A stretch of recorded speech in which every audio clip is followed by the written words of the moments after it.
Ready to discuss the Odyssey, sir? I am. Tell me what you remember. Home. Action! Christopher Nolan returns to cinemas with his most ambitious film yet, an adaptation of the Odyssey. Does this mean you will come back?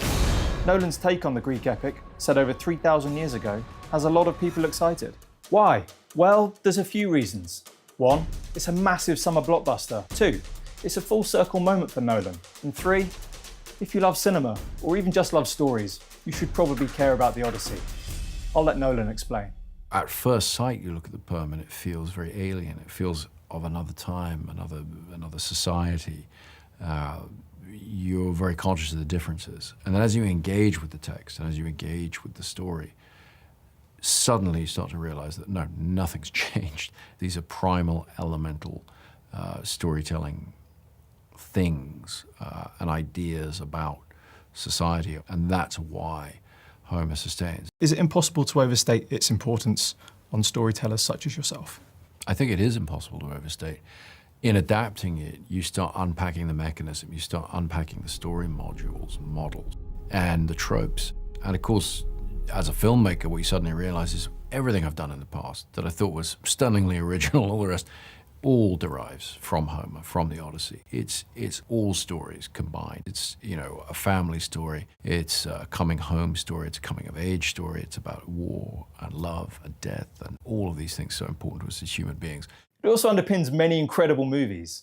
Without the Odyssey, we might not have 2001: A Space Odyssey, The Wages of Fear, Apocalypse Now, After Hours, The War, Lord of the Rings. Cinema owes Homer a great debt. That includes Nolan too. A complicated man, a forgotten story, an improbable journey, a homecoming, a story of the horrors of war, a story of the horrors after war, and civilization on the brink. Many roads have led Nolan back to the Odyssey. There's this sort of circular nature of you being able to play your greatest hits in a way. Oh yeah. The Odyssey is all about time. The poem is non-linear, folding back on itself like Memento, Dunkirk, and Tenet. It frames stories within stories, like Inception. It stretches and contracts over many years, like Oppenheimer and Interstellar. Understandably, Nolan told me he didn't want to overcomplicate the writing process. I don't let myself start writing for many months. I take notes, I draw diagrams, I think of the film in more abstract terms. Ironically, for somebody who tends to work often in non-linear structural terms, I do start with page 1 and I do just write, you know, through to the end. Back to the big themes. The Odyssey is also a love story.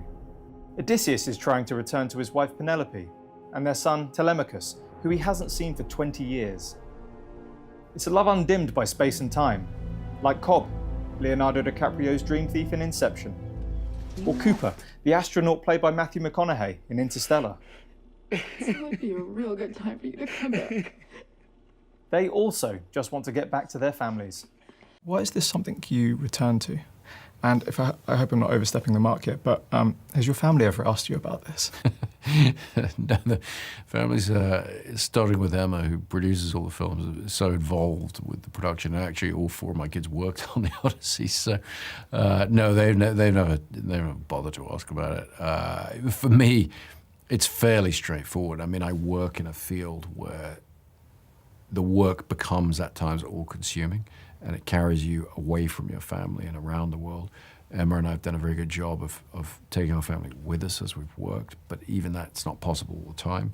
And so certainly, like so many people, so many parents, I have found a lot of my adult working life drawing me away from the family, and that yearning to get back and that feeling of time spent away is time, precious time lost. It's something I think as parents we all share that feeling. As for Odysseus, one of the versions of the poem begins, "Tell me about a complicated man." That's an understatement. The character of Odysseus is quite challenging because, I mean, the term most often associated with Odysseus historically is wily. And that's not a characteristic you associate with the hero at the center of a story. He's more Han Solo than Luke Skywalker. So the challenge is, okay, how do you take the audience with him on this journey with all of those characteristics? I think a big part of that is finding somebody like Matt Damon, who is such an incredible actor and a wonderful movie star with charisma, with empathetic ability. You trust him. He's able to gain your trust.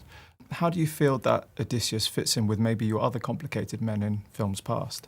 Well, I think the relationship with Oppenheimer is an interesting one. It wasn't something I was that aware of as I was working on the adaptation. We won the war. I feel that I have blood on my hands. With every film leading character that I've sort of dealt with, I feel like if I've done my job right and I've fully engaged, I'm left with unanswered questions. I'm left with themes that rattle around, these sort of resonances that you want to carry into the next work.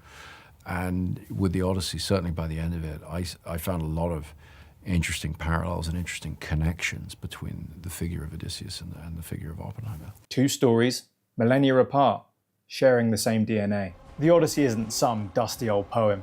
Its plot and literary devices echo through history.